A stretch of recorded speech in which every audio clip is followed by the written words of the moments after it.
Welcome to comic கதை.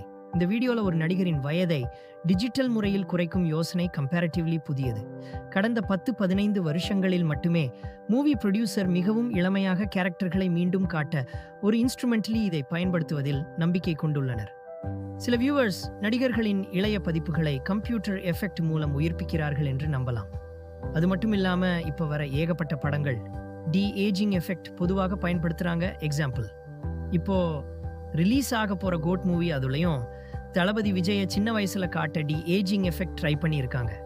சரி, இதுக்கு முன்னாடி எந்த படங்கள்லாம் ஏஜிங் எஃபெக்ட் யூஸ் பண்ணியிருக்காங்கன்னு பார்க்கலாம் வாங்க. நம்ம 5ஆவதாக பார்க்க போகிறது ஜெமினி மேன் மூவி தான். ஆங் லீ அவர் வாழ்க்கையில் பல சிறந்த படங்களை தயாரித்திருக்கிறார். 2 சிறந்த இயக்குனருக்கான ஆஸ்கார் விருதுகளையும் வென்றார். அதே நேரத்தில் சிறந்த படத்திற்கான ஆஸ்கார் அவரை ரிஜெக்ட் செய்கிறது. ஆனால் அவரது வெற்றிகளில் ஜெமினி மேனை கணக்கிடுவது சிலரே. இந்த படத்தில் வில் ஸ்மித் மற்றொரு இளைய வில் ஸ்மித்துடன் சண்டையிடும் திரைப்படம். நடிகர் இம்பார்ட்டன்ட் கேரக்டர் மற்றும் அவரது யங் குளோனாக ஏஜிங் பண்ணி நடித்தார். படம் ஸ்லாம் டங்க் இல்லாவிட்டாலும் டிஜிட்டல் ஏஜிங் ஒட்டுமொத்தமாக மிகவும் உறுதியானது.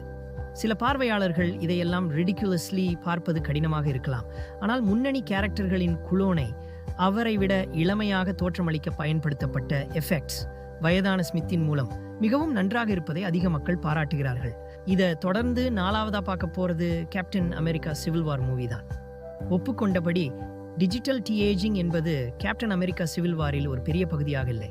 அவெஞ்சர்ஸை 2ஆக பிரிக்கும் மோதலை மையமாக கொண்டு டோனி ஸ்டார்க்குடன் ஒரு பிரிவினர் ஸ்டீவ் ராஜர்ஸ் பக்கம் பிரிந்து செல்வதை மையமாக கொண்டு அவெஞ்சர்ஸ் திரைப்படமாக இருப்பதால் திரைப்படம் மிகவும் பிஸியாக இருக்கும். அதே டைமில் ஆரம்பத்தில் ஒரு ஷார்ட் ஃப்ளாஷ்பேக் இருக்கும். அங்கு ஸ்டார்க் தனது பெற்றோருடன் பழகிய தனது இளைய கதையை நினைவுபடுத்துவார். மேலும் பார்வையாளர்கள் அவரை நாம் பார்த்ததை விட 25 வயசு சின்னதாக நம் கண்களுக்கு தெரிவார். இந்த எஃபெக்ட்ஸ் தாங்களாகவே சேவை செய்யக்கூடியவை, ஆனால் நிச்சயமாக சிறந்தவை அல்ல. காட்சியின் சுருக்கம் குறைந்தபட்சம் எஃபெக்ட்ஸ் மிகவும் கவனத்தை சிதறடிப்பதில்லை. இதை தொடர்ந்து 3ஆவதாக பார்க்க போகிறது கேப்டன் மார்வெல் மூவி தான். கேப்டன் மார்வெல் MCUவில் மிகவும் பாராட்டப்பட்ட திரைப்படமாக இல்லாவிட்டாலும் அதன் சிறந்த சிறப்பு எஃபெக்ட்ஸ் சிலவற்றை கொண்டுள்ளது.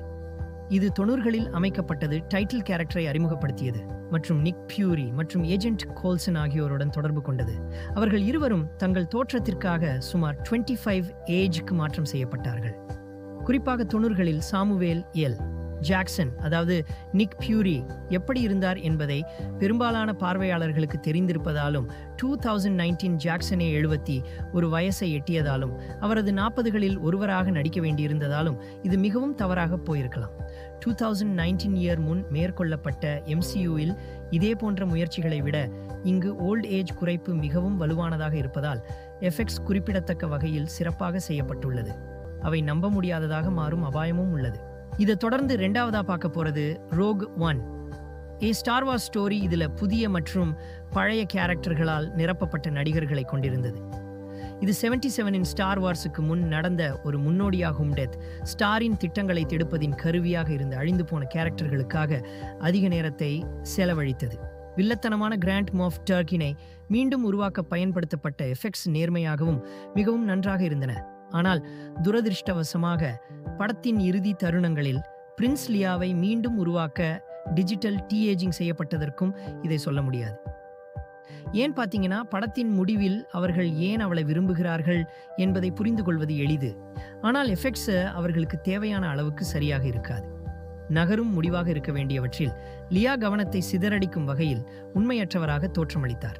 இதை தொடர்ந்து 1ஆவதாக பார்க்க போறது தி ஐரிஷ்மேன் மூவி.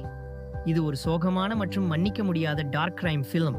இது ஒரு ஹிட்மேனாக இருப்பதன் தார்மீக செலவையும் வயதாகும் போது வரும் வருத்தங்களையும் வெளிப்படுத்துகிறது.